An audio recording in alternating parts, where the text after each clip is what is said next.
হঠাৎ মানে আমি আমার মাকে অনেক আগে একবার গাল দিয়েছিল, অনেক আগে একবার ঝামেলা হয়েছিল, ঠিক আছে, আমি এক চড় মেরে দিয়েছিলাম ওকে, ঠিক আছে না। তারপরে ওই ঝামেলাটা হয়েছিল, এক চড় মেরে দিয়েছিলাম। তারপরে ও মানে তারপরের দিনকে ও নেশা ফেশা করে ক্লাবে ঘুমাচ্ছিল। আমি ক্লাবে এসে খেলা দেখছিলাম, তখন খেলা চলছিল। আমি খেলা দেখছিলাম, খেলা দিয়ে একটু ঘুমিয়ে গেছি, চোখটা ঘুমিয়ে গেছি। যে আমাকে এসে ভটাভট মারতে লাগলো। সেটা হয়ে গেল, ও মেরে দিয়ে পালিয়ে গেল তোরে। সেটা হয়ে গেল তো মানে 10-15 দিন, ঠিক আছে না। দিয়ে তারপর আমি একদিন পেলাম, আমি একবারই মেরে দিলাম, ঠিক আছে না, হয়ে গেল। মানে তাহলে পাস হয়ে গেল। আমি আজকে আমি রাস্তাঘাটের মধ্যে বসেছিলাম, সুখেন একটা হোসেন নিয়েছিল, আর মদের বোতল ছিল একটু ভরা, ঠিক আছে না। আর পুরো মদ খেয়েছিল, মদের বোতল ভরা ছিল, সুখেন নিল না। আমি সুখেনদাকে বললাম, সুখেনদা দেখো আমার একটা সৌরভের কাকা, মানে বন্ধুরা একটা বাবা মারা গেছে কাকা, দুদিন পরে বোঝ। আমি কোনো হিসাবে তোমার পায়ে ধরে নিয়েছি দরকার বললে, ঠিক আছে না। এমনি কথা বলছে, বেশ দেখ তোর ভাইয়ের মতন বটে, আমি বেশ দাদা বলিস আমাকে, ওসব কথা ছেড়ে দে ভাই, ঝামেলা করিস না। আমাকে এই কথাটা বললো, ঠিক আছে না। আমি বেশ তাহলে সুখেন আমি আর কোনো ঝামেলা থাকবো না, দরকার পড়লে তোমার পায়ে ধরছি, এটাও বললাম। বসে আছি তখন হোসরোকে নিয়ে, মানে আমি সাইডে বসে আছি তো, হোসরো নিয়ে চালিয়ে দিই। আর আমি হাতটা এমনি করে দিলাম, এই হাতে পেলো, গলাতে পেলো, আর মাথাতে পেলো। এটা রাজকারী তেলাতে। পুরনো বিবাদ এটা কি নিয়েছিল? কি মানে বুঝতে পারলাম না। চর ঝামেলাটা কি নিয়ে হয়েছিল? ক্লাবে আমাকে মায়ের নামে খুব কিস্তি দিয়েছিল। আর মায়ের নামে আপনাকে গাল দিলে কি আপনি ছেড়ে কথা বলবেন বলুন? আমার মায়ের নামে গাল দিয়েছিলাম, একচড় মেরে দিয়েছিলাম, একচড়ই মেরেছিলাম। তারপরে আমাকে পড়ানো, হ্যাঁ, যে ওর রাগ ছিল না, মানে মদ খায়, এবার মদ খেয়েছে হোঁচটে নিয়ে। থানাতে তো এফআইআর এখনো করিনি, আমি জানি না কি হয়েছে না হয়েছে। হয়েছিল বলতে এর আগে 1-2 সপ্তাহ আগে ক্লাব করে ঝামেলা হয়েছিল।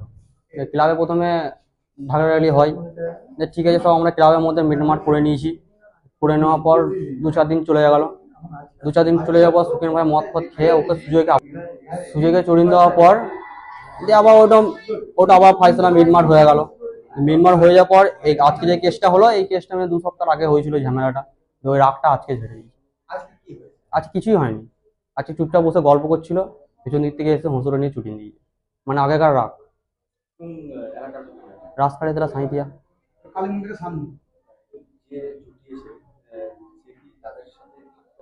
হ্যাঁ, সব একসাথে, আমরা সব নিজেদের বন্ধু বান্ধব মতে বটে। কিন্তু যে ছুটি যে ছিল, একটা ছিল বাবা, তার একটা ছেলে, তার নিজের একটা 8-9 বছর ছেলে আছে, নাম সুখেন। নন্দে গেছে হোটেল আছে, ছুটানোর কারণ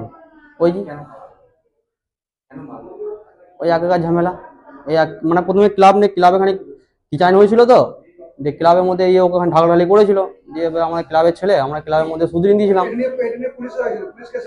পুলিশ কেসও হয়েছিল, ঠিক আছে। যে পুলিশ কেস হয়ে যাওয়ার পর যে মিটামিটি হয়ে গেল, মিটামিটি হয়ে যাওয়ার পর যে আবার 1-2 সপ্তাহ আগের ঝামেলাটা আবার আজকে সেই সত্য আজকে নিল। লেগেছে, মাথায় লেগেছে, ঘাড়ে লেগেছে, হাতে লেগেছে। দিয়ে আমাদের একটা মানে পানা পৌরসভায় কাজ করি, আমাদের একটা দাদা রাজা বলে নাম, তাকে আমি সুখেনকে দিয়ে ঘর পাঠিয়ে দিই, ঠিক আছে। দিয়ে তারপরে যখন ঘর পাঠিয়ে দেওয়া হয়, তারপরেই 5 মিনিট পরে দেখি শুনছি যে আমরা এই কেস, এই ছুটি নিয়েছে সুখেন। হঠাৎ মানে ওইটা আগে থেকে একটা অ্যাকশন ছিল, ও এক চর মেরেছিল, ওই এক চর মেরে দিয়েছিল, দুজনে রাফসাফ হয়ে গেল। দিয়ে তারপরে থানা পুলিশও হয়েছিল, থানা পুলিশ এসে কাউকে মিটমাট করে দেয়। তারপরে এটা মিটে গিয়েছিল। তারপরে ও আবার বাড়ি দিল। এটা ওটা ওই ওর ঘরের সামনেই রাজকালীতলাতে, মানে কালী মন্দির সামনে রাজকালীতলা, জায়গার নামই রাজকালীতলা সাঁইতিয়া।